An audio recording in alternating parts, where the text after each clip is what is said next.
নমস্কার বন্ধুরা, আজ তোমাদের সঙ্গে শেয়ার করব ট্যাংরা মাছের একটা রেসিপি। আর ডিমওয়ালা ট্যাংরা মাছের একটা রেসিপি শেয়ার করব। আর তার সাথে সাথে সারাদিন আমি কী করলাম চলো সেটা তোমাদের সঙ্গে শেয়ার করে দিই। আর এক এক করে তোমরা সবটাই ভিডিওর মধ্যে দেখতে পারবে। আর এই দেখো বন্ধুরা, তোমার দাদাভাই আজকে নিয়ে এসছে ডিমওয়ালা ট্যাংরা মাছ। তো জানো বন্ধুরা, এই মাছটা তো যাই হোক, এবার মাছটা নিয়ে এসে তোমার দাদাভাইও ভালোবাসে, আমিও ভালোবাসি। আর যেহেতু বড় মেয়ে তো মাছ খায় না, তোমাদের তো আমি আগেও বলেছি, ছোটো মেয়ে খায়। আর যাই হোক, এই মাছটা আজকে বানাবো, তো সেই রেসিপিটা তোমাদের সঙ্গে শেয়ার করব। আর কি করি সেটাও শেয়ার করব। আর এখানে দেখো, মাছটা ভালোভাবে আমি ধুয়ে নিয়েছি।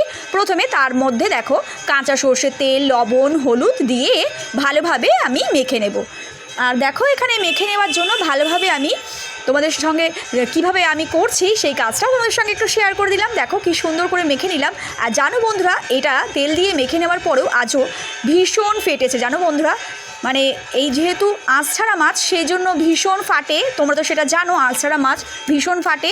আর যাই হোক, কাঁচা সর্ষের তেল মাখিয়ে নিয়েছিলাম। আর এদিকে দেখো, আমি মাছ রান্না করার জন্য এখানে কুচনো পেঁয়াজ, আর দেখো এখানে নতুন আলু দিয়ে রান্নাটা করব, তাই নতুন আলু এইভাবে কেটে নিয়েছিলাম। আর টমেটো কেটে নিয়েছিলাম।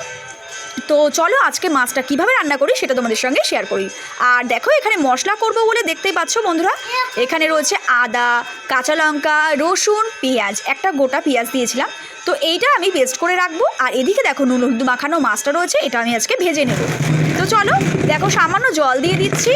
আর দেখো এখানে দেখো বন্ধুরা, মশলাটা আমি করে নিয়েছি। আর এদিকে দেখো মশলাটা হয়ে গেছে।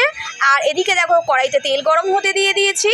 ট্যাংরা মাছগুলো এবার এক এক করে আমি ভেজে নেব। চলো সবটা কিভাবে করি সেগুলো তোমাদের সঙ্গে শেয়ার করে দেব। আর এইদিকে দেখো দুটো মাছ ভাজা হয়ে গিয়েছে। আর জানো বন্ধুরা, প্রত্যেকটি মাছের পেটে ডিম ছিল, আবার কোনোটা আবার মানে চর্বিও ছিল। তো যাই হোক বন্ধুরা, মাছটা খুবই সুন্দর, দারুণ টেস্টে ছিল বন্ধুরা। আর দেখো তেলের মধ্যে এক চামচ কালো জিরে, কুচনো পেঁয়াজ, টমেটো আর আলুটা দিয়ে আমি ফ্রাই করে নিয়ে মশলা কষে জল ঢেলে দিয়েছিলাম। আর দেখো বন্ধুরা, যেহেতু সবটা দেখাতে পারিনি, একটু সময় এদিক ওদিক হয়ে গেছে, তো ব্যস্ততার মধ্যে হয়ে ওঠেনি সবটা দেখানোর। আর এদিকে দেখো আলুটা দেখে নেব, আলুটা সেদ্ধ হয়েছে কিনা। আর যদি আলুটা সেদ্ধ হয়ে যায় বন্ধুরা, তারপরে আমি যেহেতু ঝোলটা ফুটে গিয়েছে, তো এরপর আমি এর মধ্যে ভাজা মাছগুলো এক একটা করে এর মধ্যে ছেড়ে দিচ্ছি। তো দেখো বন্ধুরা, এবার ছেড়ে দেবো। আর জানো বন্ধুরা, একটু আগে দিইনি কেন, তার কারণ হলো মাছটা তাহলে একদম গলে যাবে, যেহেতু আমি এটাকে একদম কাঁচ ভাজা হালকা একটা ফ্রাই করেছিলাম, তো সেজন্য। আর দেখো এবার দেখো ঝোল ফুটে গেছে ফাইনালি। এরপর আমি ভাজা মাছগুলো এর মধ্যে দিয়ে দিয়েছি।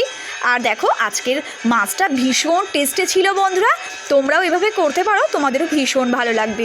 আর চলো, দেখতেই পাচ্ছ এখানে মাছটা রান্না প্রায় কমপ্লিট হয়ে গেছে। আমি ওপর থেকে ধনেপাতা ছড়িয়ে দিয়ে নামিয়ে নিয়েছিলাম পরিবেশনের জন্য। আর চলো বিকেলের পরে, আর দেখো দুপুরবেলা আমি আর এইদিকে দেখো বেরিয়ে পড়েছিলাম। আমি এখানে দেখতে পাচ্ছ ছোটো মেয়ে রেডি হয়ে নিয়েছে, ছোটো মেয়েকে রেডি করে নিয়েছি। আর তার সাথে আমি, ছোটো মেয়ে আর বড়ো মেয়ে তিনজনেই বেরিয়ে পড়লাম।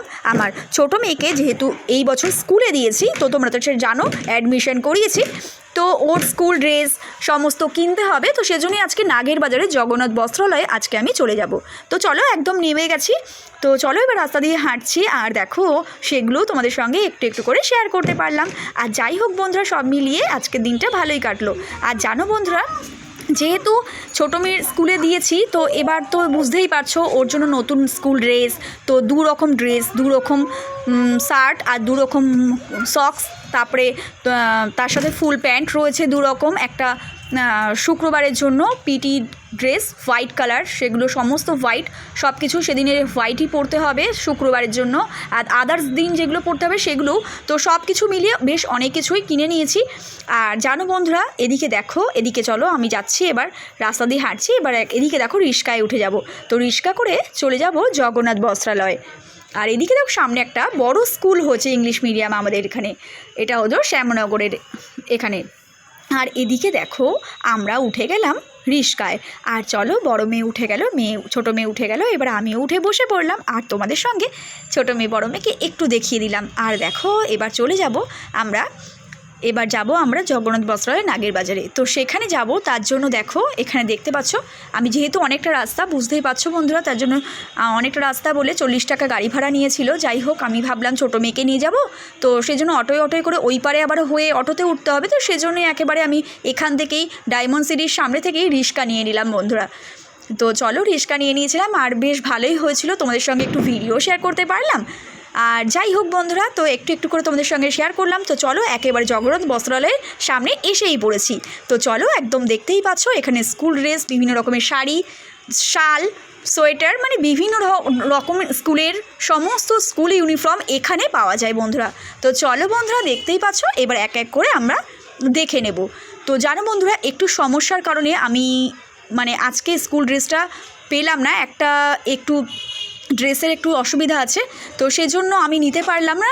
তো সেজন্য যাই হোক ছিল না, সেজন্য আজকে আমি নিতে পারিনি। তো এটা আগামীকাল তোমার দাদাভাইকে দিয়ে বিলটা দিয়ে পাঠিয়ে দেবো। যাই হোক, তো চলো বন্ধুরা এখানে দেখো এক এক করে সবটা নিয়েছিলাম। আর একটা ড্রেসের একটু সমস্যা ছিল বলে আমি ওটা নিতে পারলাম না আজ বন্ধুরা, তার জন্য আমি কোনোটাই আর নিইনি। একবারে আমি বন্ধুরা আগামীকাল আমি তোমার দাদাভাইকে দিয়ে পাঠিয়ে দেবো, নিয়ে আসবে। আর এদিকে দেখো সোয়েটারটা একটু বড় মাপের ছিল, তাই জন্য বললাম এক সাইজ ছোটো দিতে, না হলে জানো বন্ধুরা যেহেতু ও ছোটো মানুষ, তো একদম হাঁটুর নিচে যদি মানে ঝুলে তো ভীষণ খারাপ লাগবে। তো সেজন্যই আর ওরও হাঁটতে চলতে সমস্যা হবে, তো সেজন্যই এক সাইজ ছোটো নিয়ে নিলাম। ওটা দিয়েছিল 28 নম্বর, তো ওর যেহেতু 28 নম্বরটা হবে না, তো সেজন্য আমি ওটা 24 নম্বরে নিয়েছিলাম। আর এদিকে দেখো বন্ধুরা, এইটাই ফাইনাল ফিট হয়ে গিয়েছে। 26 ছিল ওটা, যাই হোক। তো চলো বন্ধুরা এখানে দেখতেই পাচ্ছ সক্স নিয়ে নিয়েছি, সোয়েটার, টাই, দুটো শার্ট, দুটো স্কুল ড্রেস ছিল। তো একটা যেহেতু একটু সমস্যা ছিল, তা সেই জন্য আর আমি নিতে পারলাম না সাইজের অনুযায়ী। তো আর এদিকে দেখো দুটো ফুল প্যান্ট নিয়েছিলাম মেয়ের জন্য, দেখে নাও বন্ধুরা। আর দেখো এই প্যান্টগুলো বেশ ঠিকই ছিল, একটু সামান্য বড় দেখেই নিলাম বন্ধুরা, যেহেতু 1 বছর আমার মোটামুটি 2 বছর পড়তে পারে আর কি, তো সেজন্য আর কি নিয়ে নিলাম। আর এদিকে চলো দেখতেই পাচ্ছ এবার চলে এসেছি আমি ওই দাদারদেরই অন্য একটা দোকানে। তো চলো এখানে দেখতে পাচ্ছ একটু সাইজটা একটু সমস্যা ছিল, তো যাই হোক বন্ধুরা সেজন্য আমি আজকে আর এটা নিয়ে আসতে পারলাম না বন্ধুরা। তো চলো দেখতেই পাচ্ছ এখানে দেখো, এখানে আমরা জিনিসটা একটুখানি এখান থেকে একটা সমস্যা হওয়ার কারণে আমি নিতে পারলাম না তো আজকে, তো সেই জন্য তোমার দাদাভাই কালকেই একেবারে নিয়ে যাবে। আর বুঝতেই পারছো, তো ফাইনালি চলো আজকে এখানে ভিডিওটি কেমন লাগলো, যদি ভালো লাগে বন্ধুরা অবশ্যই ভিডিওটিকে লাইক করে অবশ্যই চ্যানেলটিকে সাবস্ক্রাইব করে রেখো। আর আজকে দেখো এরপরে চলে যাব একটু রাস্তা দিয়ে ফুচকা খেতে, তো রাস্তায় যাব ফুচকা খেতে, ওদিকে যাব ফুচকা খেয়ে দিয়ে তারপরে চলে যাব একটু স্ন্যাক্সের দোকানে। তো স্ন্যাক্স নিয়ে নিয়েছিলাম, আর দেখো স্ন্যাক্সে কী নিয়েছিলাম, সিঙ্গারা নিয়েছিলাম, আমৃতি নিয়েছিলাম, আর দেখো স্যান্ডউইচ নিয়েছিলাম। তো যেহেতু এটা নিরামিষ দোকান থেকে নিয়েছি বন্ধুরা, আর সেজন্য গোপাল সোনাকে আমৃতি দিয়েছি আর দেবো। আর এদিকে দেখো দেখতেই পাচ্ছ আমাদের পাশের বাড়ির একটা ছোট্ট বেবি হয়েছে, তো ছেলে, তো সেই বেবিটার জন্যই এই শীতের পোশাকটা আমি কিনে নিয়েছি। তো চলো জগন্নাথ বস্ত্রালয়ের ঠিক পাশে কিছু দুটো দোকান পরে সেখান থেকে নিয়েছিলাম এই ড্রেসটা। তো চলো, আর এই একটা ড্রেস দেখতে পাচ্ছ, এটা আমার ছোটো মেয়ের জন্য এই একটা ফুল গেঞ্জি নিয়েছিলাম, মানে রাফ ইউজ করবার জন্য বন্ধুরা। তো কালারটা কেমন হয়েছে বন্ধুরা, আমার তো ভীষণ ভালো লেগেছে এই কালারটা। তো চলো, আর এদিকে চলো এবার চলে যাবো ঠাকুর ঘরে। তো চলো বন্ধুরা কী কী স্ন্যাক্স নিয়েছিলাম সেগুলো একটু তোমাদের সঙ্গে শেয়ার করে দিলাম। এদিকে দেখো আর দেখতেই পাচ্ছ বন্ধুরা, এখানে দেখো কী কী স্ন্যাক্স নিয়েছিলাম সেগুলো তোমাদের দেখিয়ে দিলাম। স্ন্যাক্স ছিল, আর সাথে ছিল আমৃতি, আর স্যান্ডউইচটা ছিল নিচে, সেটা আর দেখাতে পারলাম না। আর এই চলে এলাম ঠাকুর ঘরে। ঠাকুর ঘরে দেখো কত কাজ রয়েছে, এবার চলো ঠাকুরের বাসন টাসন ধুয়ে ঠাকুরকে ভোগ লাগিয়ে নিয়েছিলাম। আর এদিকে দেখো আজকে আমৃতি দিয়ে দিয়েছিলাম গোপাল সোনাকে। তো গোপাল সোনাকে কেমন লাগছে আজকে দেখো শীতের পোশাক পরে বসে রয়েছে। ভালো লাগলে বন্ধুরা ভিডিওটিকে লাইক করে দিও। ভালো থেকো, সুস্থ থেকো, অল টাইম